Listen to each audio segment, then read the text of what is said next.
Anyway, Garfield gave me all this information. I forgot to ask him why he left. So the cat's not being found. I tossed it out to a colleague of mine. We do that a lot. We'll help each other.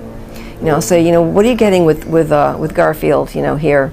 So she zooms in, not on location, but why he left. And the first thing she heard was, "I can't stand it anymore. Time to move on."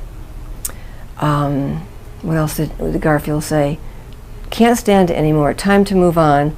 I just want my peace back. I want peace." So I forgot to tell Pamela the first part. I forgot to tell Pamela that the cat wanted, couldn't stand it anymore. Didn't even mention it. I forgot. So then I said to Pamela, "What's going on in your life?" Now, I don't like to know anything beforehand because it might influence me. I like to just start fresh. I always tell my clients, don't tell me where you live. I don't want to know if it's city or country. Don't tell me a thing, because if the cat tells me, if the dog tells me, you know, it's a beach area, I don't know if I'm getting that information from the dog or if I'm getting it because a person told me I live by the beach. So I like to know nothing.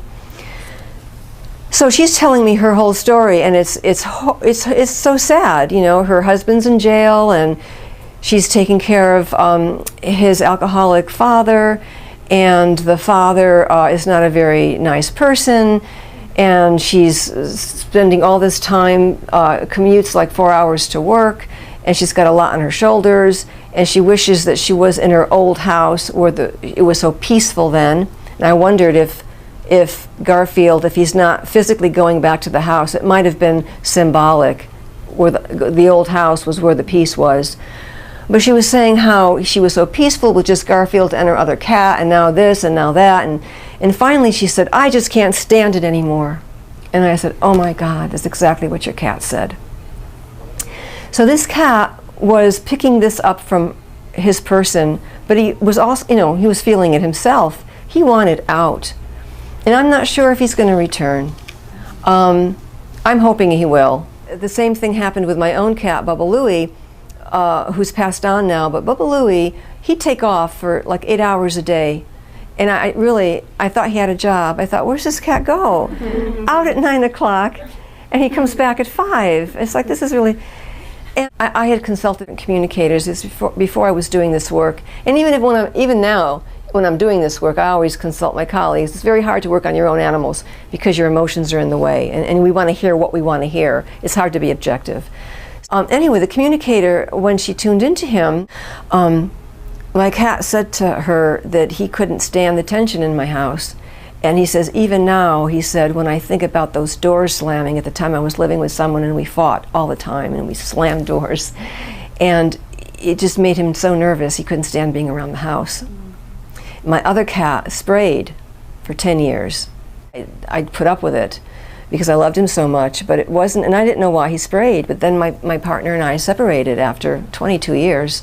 We separated, and Bubby came with me. Bubby never sprayed again. So Bubby didn't like the tension either. If you have a cat, I do a lot of work with urination issues. We call it inappropriate elimination. And if you have a cat that's urinating out of the box, or a dog, something's up. You know, they're trying to communicate. You know, you don't hear them. They're trying desperately to get through. And whether it's where they go, where they spot, where they soil is important. It's a red flag. And I'll tell you a story about jumping ahead. So what? You don't know I'm jumping ahead. I want to tell you a short story about Monster and his person. Monster was pooping in the bedroom, and that's a red flag. Is that a cat or a dog? A dog. Mm.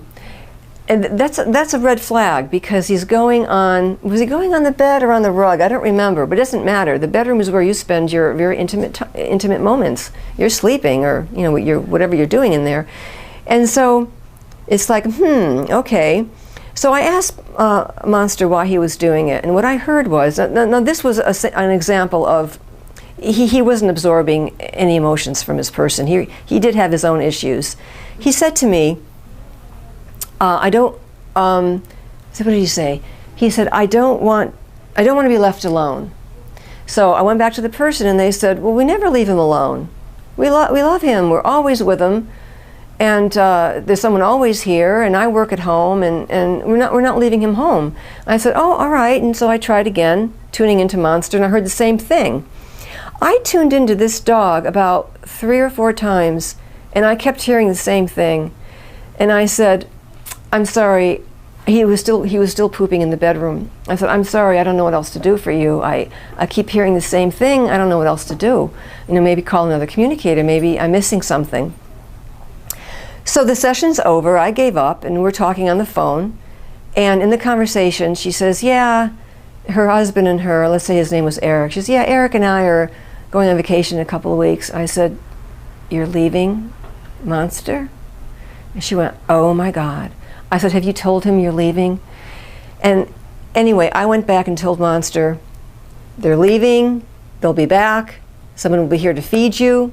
He stopped pooping. That was his, you know, and this is really important because animals are just like us. If I said to you, let's say I'm your good friend, and I say to you, you know, I'm leaving, bye, and I walk out the door, is that good enough?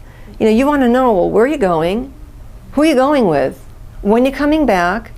Who's going to take care of me? Someone going to feed me? You need to tell your animals all of this information, because even though they can read your mind, they, you know, even though I can hear your words, I need to be told more information. So what you do, and we learn all this when you take a communication class. I'm teaching a class in 2 weeks. I hope that you're interested enough to sign up, because it's going to be a really good class, and you'll learn a lot. But part of what we learn is how to communicate that to an animal. And basically what you would do in this case is you send an image. They understand time. I had a cat who was waking me up at 4 in the morning, and I asked him, I showed him the hands of the clock. I showed him the hands at 6. And I said to him, please wake me at 6, not 4. I want to sleep. And he did. And then after a few weeks, he'd start at 4 again, so I'd have to remind him. But they do understand clock time. So what you do is you show them the, let's say you're going away for 3 days. You show them the morning light, let's say the light at the windows. That's what I do. Light, sun coming through the windows, and somebody coming in to feed them. And then nighttime, dark windows, someone coming in to feed them. That's 1 day. And then light, and then dark. Again, you know, that's 2 days. And even if it's 3 weeks, you know, just do the whole thing. And you can almost kind of give them, in your mind, a concept of 1 week. They get it. They get it. And that will really reduce their anxiety. And then, you know, when you're coming home, and then you say, okay, the next day, let's say light windows, and then you come home and everybody's smiling. So they do get it. So you need to tell your animals what you're doing. Where was I? Okay, so I have some, oh yes, fighting cats or dogs.